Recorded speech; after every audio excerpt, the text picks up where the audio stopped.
eloko ya kokanga ezali boye tokendaki liboso tosalaki matinée politique na biso na Lubumbashi tokendaki koévaluer parti na biso nde nini ya kotambusa yango na ndenge ya sika na ndenge ya korespecte mpe état de droit na mboka na biso.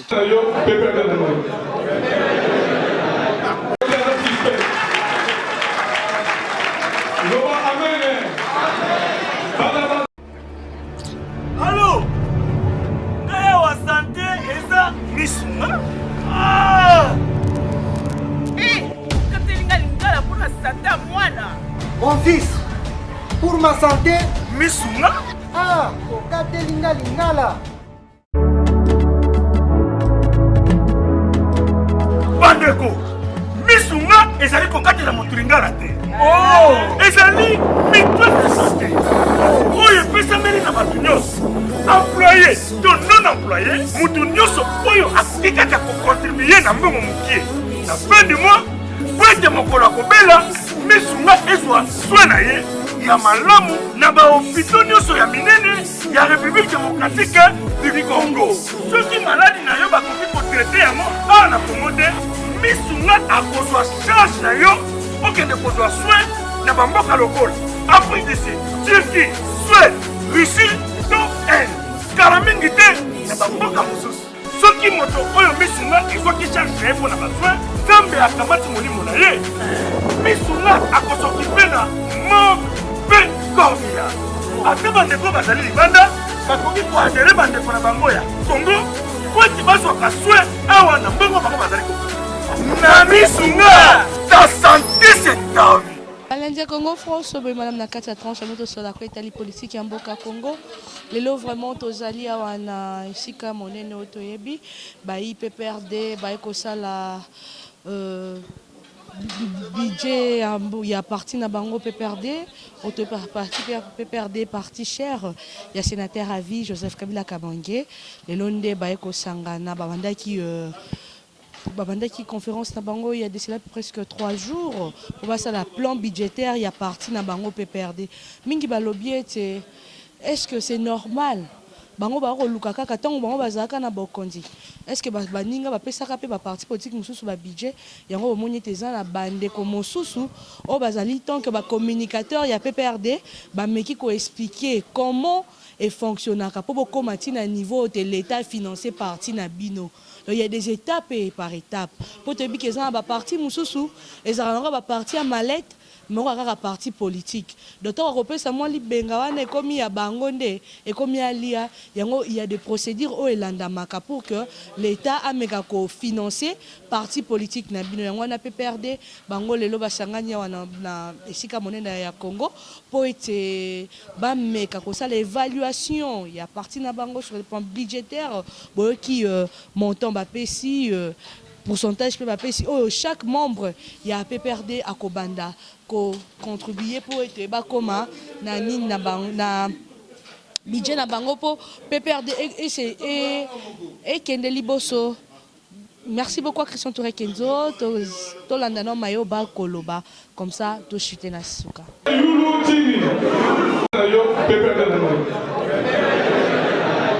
To banda qui voyage sur la conférence budgétaire. Première conférence budgétaire sous votre mandat.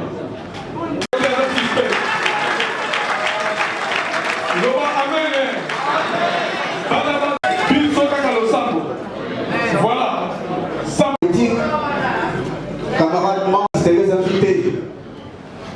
Nous voilà à terme de notre conférence budgétaire et aujourd'hui, je vais vous donner le programme tel qu'il sera déroulé. Nous avons commencé par l'animation politique, vous venez de suivre. Après l'animation, nous allons suivre la présentation du rapport de la commission budgétaire et le projet de budget du PPRD pour l'exercice 2020. Des participants. Après le mot de remerciement, nous allons passer au mot de soutien à son Excellence Joseph Kabila Kabange, président national du parti. Après le mot de soutien, nous allons passer à la remise de brevet aux participants de la première conférence budgétaire du PPRD. Après la remise des brevets, il y aura l'animation politique et puis le mot de clôture du camarade secrétaire permanent et enfin l'une du parti.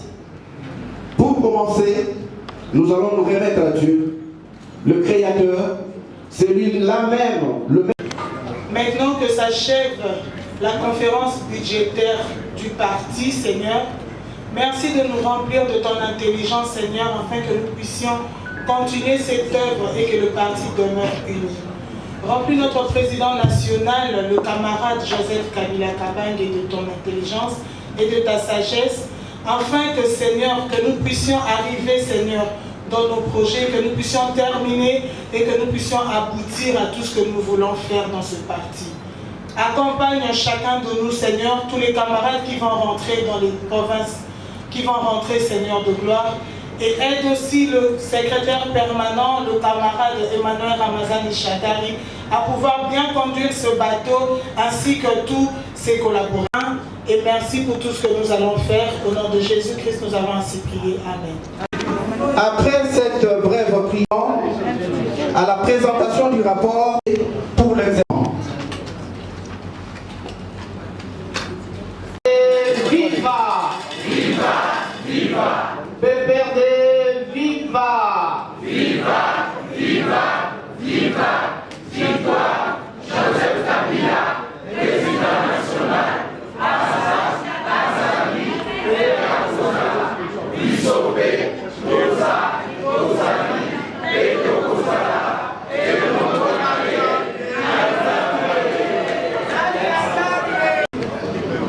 Camarades membres du bureau politique, camarades membres du Conseil national, camarades secrétaires exécutifs nationaux, camarades secrétaires exécutifs provinciaux,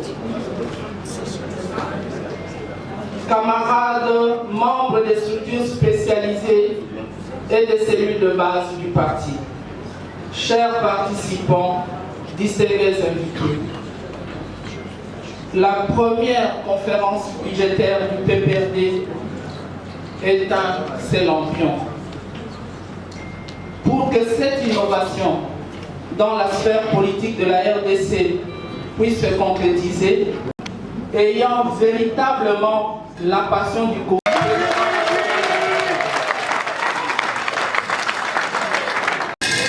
de même qu'il fallait l'adhésion à cet temps que nous sommes tous ici.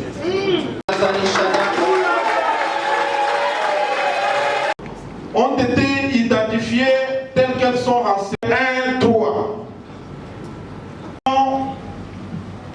Des commercialisations initiées par le parti, soit des revenus de participation du parti, ainsi que des produits de rémunération des services rendus par le parti dans les divers domaines, couvrant notamment celui des différentes interventions.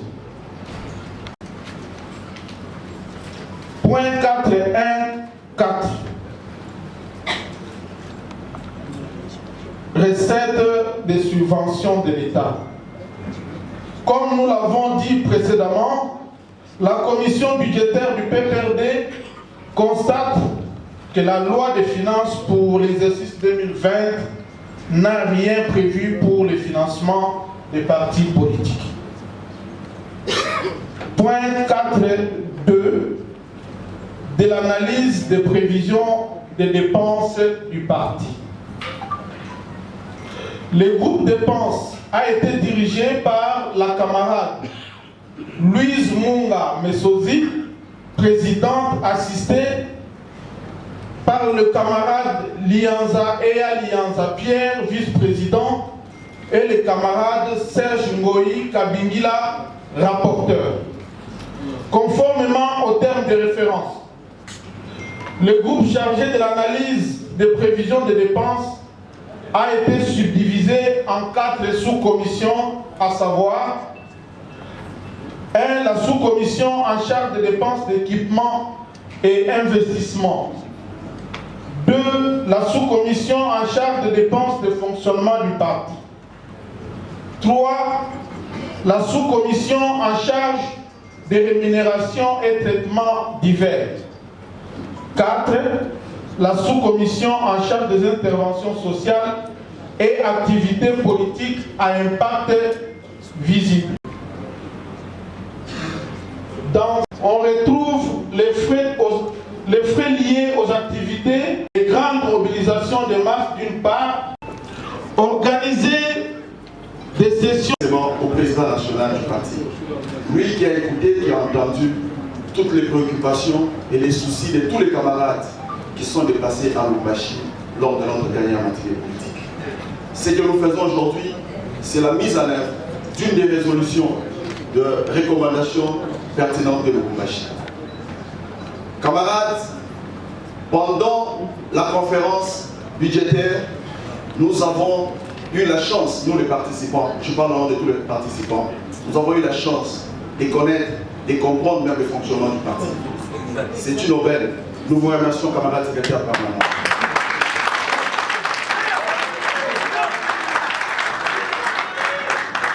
Camarades secrétaires permanents, tous les participants ont fait preuve de leur abnégation, de beaucoup d'amour au parti et d'attachement. Ils ont réuni pour votre parti. Parce que nous avons passé la nuit du 24 au 25 dans cette salle pour travailler, réfléchir, fier et dire qu'avec notre vie, nous serons en mesure de financer notre plan d'action et atteindre les objectifs. Camarades secrétaires permanents, c'est tout ce que j'avais à dire au nom de tous les collègues participants à la session budgétaire. Et nous vous demandons de continuer sur cette lancée afin que toutes les autres recommandations de la matinée politique de Lubumbashi soient mises en œuvre. Merci. Viva, viva, viva, victoire, Joseph Kabila, président national, Aza, Azali, Mea Kozala, Bisope, Koza, Kozali, Edo Kozala, Edo Konale, Yanzabe. Réunis à la conférence budgétaire, nous nous engageons solennellement ce jour, encore et toujours derrière votre auguste personnalité. Au nom de tous les participants à ces travaux, nous lançons à haute voix notre soutien indéfectible à notre président national, Joseph Kabila Kabange.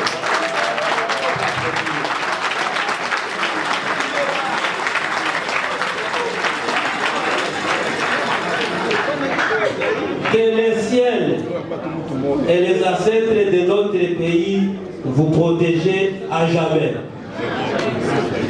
Enfin, nous vous souhaitons, camarades présidents, nos vœux de santé, de prospérité, de réussite pour l'an 2020. Merci beaucoup, mes frères.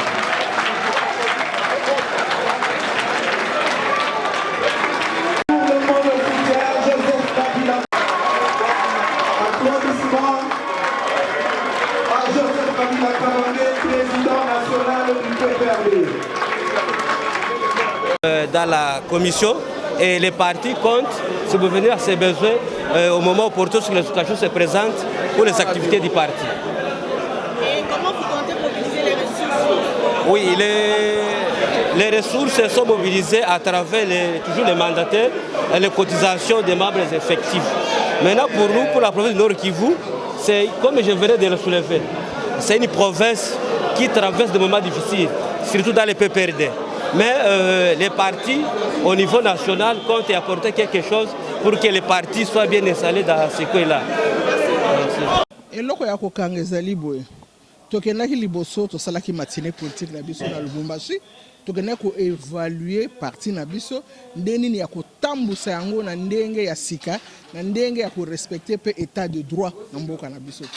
Résolution amenée tozwaki parmi na Lubumbashi ezalaki oyo ya kozala na ba finance publique ya parti ezala saine ndenge nini tokomobiliser ba ressources na biso pona soki finance publique na bino ezali eza koyokana misolo ya parti soki eza koyokana ça veut dire que bokoyeba ndenge nini bokosala mobilisation boyeni bokosala ndenge ya kokotisa bamembre ya sika ndenge nini bokotambwisa parti mpona ke tozala kaka na Kinshasa te boyebi ke PPRD azalaka République mobimba na ba province na ba territoire na ba secteur na ba chefferie tofandisa masolo na biso makasi.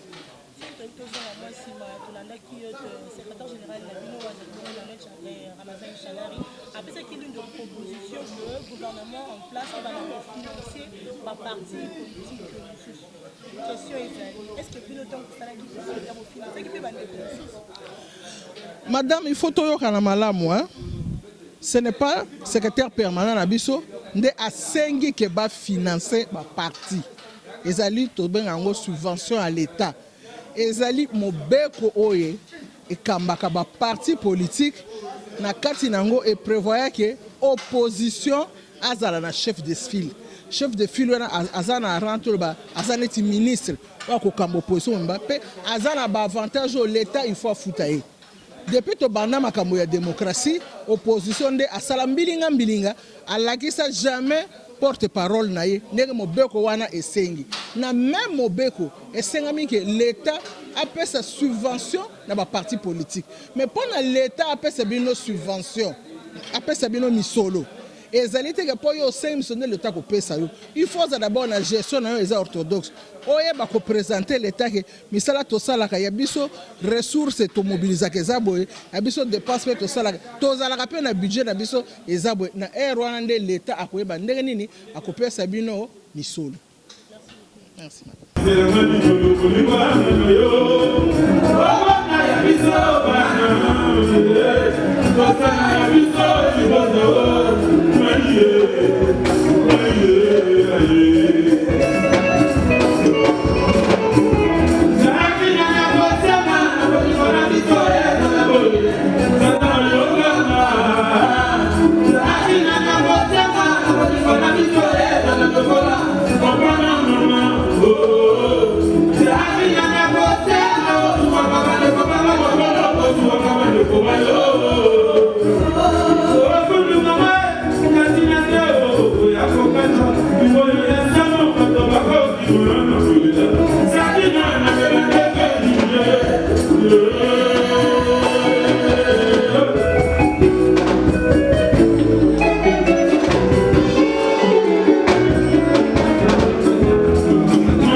Le vieux C4. C4.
Go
Papa, maman, tunanga nini eloko tozalaki kozela yango yo pona ba séjour na bino eleka malamu na Kinshasa Kin Label, agence de location de voitures de luxe awa na Kinshasa, ba memelu bino bongo Power Buzz Car oyo bazali na équipe na bango professionnel, bazali na disposition na bino Power Buzz Car, location de voiture ya sikape kitoko na prix ya malamu oyo wapi. Okoki ko contacter bandeko ya Power Buzz Car na ba numéro oyo plus 243 85 151 5000. Topé na plus 243 82 23 86 668. Beli Soussou na www.powerbuzz-car.com. Topé na contact email contact@powerbuzz-car.com Ozamo Bimba. Bana Kinshasa, tosa la confiance na ba professionnel ya bandeko ya Power Buzz Car oyo bapesi offre spéciale pour na bino nyonso boko louer ba voiture pendant un mois na séjour na bino oyo bozali na yango awa na kati ya Kinshasa. Benga ndeko mobali ndeko mosi bandeko ya Power Buzz Car po bazali ba meilleur na domaine ya location ya ba voiture de luxe. Power Buzz Car eye kosilisa ba tracasserie nyonso ya transport ya ba délégation spéciale na bino ya famille pe ba transport nyonso privé oyo bozali na yango. Solution ezali kaka se moko Power Buzz Car oyo ezali solution ya suka po na déplacement na bino nyonso express. Po na likambo ya qualité pe quantité na ete mituka nulle part ailleurs au Kokuta yango kaka na Kinshasa en particulier pe République démocratique Mobimba kaka epa bandeko ya Power Buzz Car avec impact. Power Buzz Car musala ya ba professionnel pe na sécurité nyonso. Power Buzz Car, le travail des professionnels. Que yo, oui.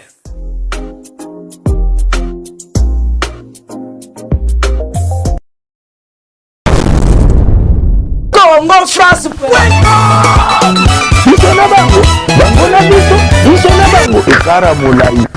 France.com, site ya Tolo Masolo danger, Masolo kitoko. Congo France.com.